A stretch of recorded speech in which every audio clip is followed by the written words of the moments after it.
E agora, gente como a gente, que entra no ar com um dos maiores atores brasileiros.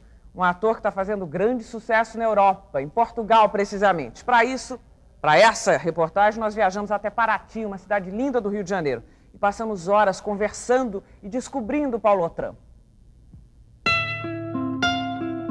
Paraty, uma das mais lindas cidades históricas, amanhece assim, bem tranquila.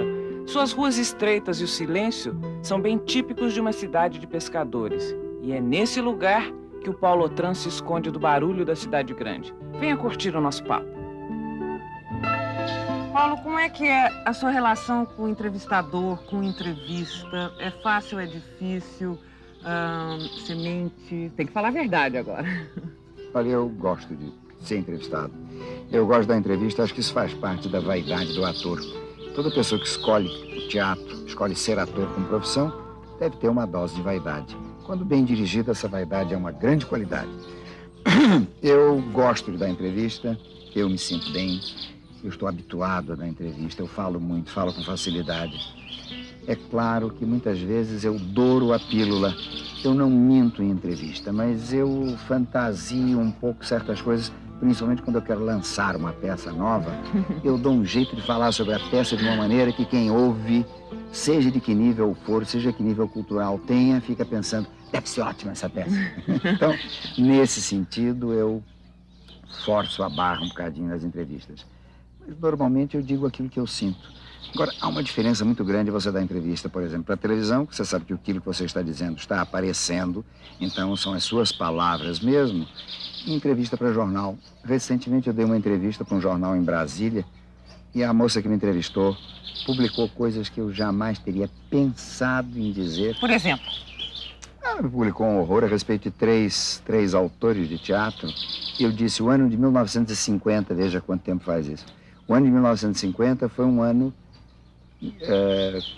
preenchido por 3 textos de fulano, falando do início da minha carreira. Isso foi agora.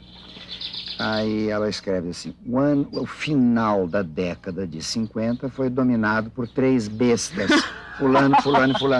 Um verdadeiro absurdo.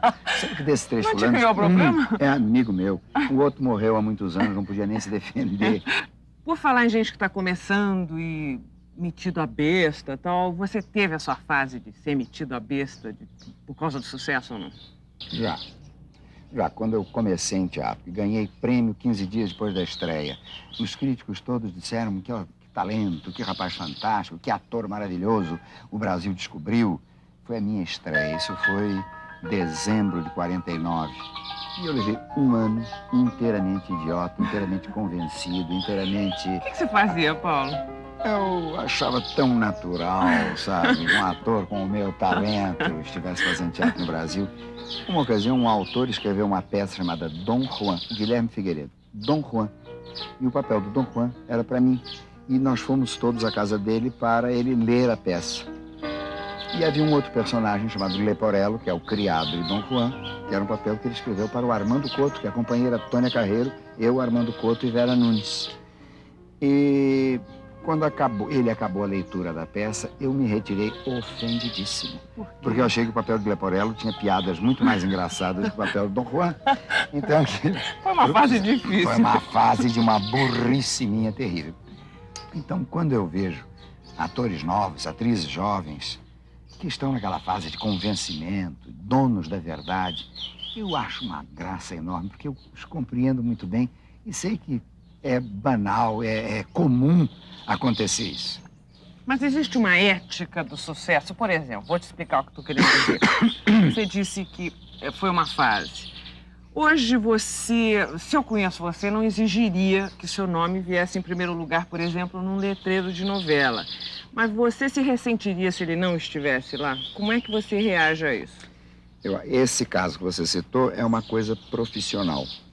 O direito ao lugar do nome, seja numa peça de teatro, numa novela, num filme, é um direito que você adquire pela sua carreira, pelo sucesso que você faz ou não. Então você não pode, profissionalmente, abrir mão disso. Até que, pessoalmente, você poderia pensar que bobagem, esteja onde estiver o meu nome, o que vai aparecer é o meu trabalho, não é? Mas, em relação até aos colegas, em relação à profissão em si, você deve lutar para que o seu nome apareça no justo lugar. A burrice seria você querer que aparecesse num lugar que ele não merece. Uma atriz principiante, só porque fez um sucessinho, pode querer que o nome dela esteja em primeiro lugar. E ninguém vai concordar, não é? Um ator principiante também pode acontecer isso. Agora, ele deve estar no justo lugar, isto é, com o justo destaque. Amanhã tem mais. A gente vai continuar esse papo gravando. Amanhã você vai ver mais um pedaço.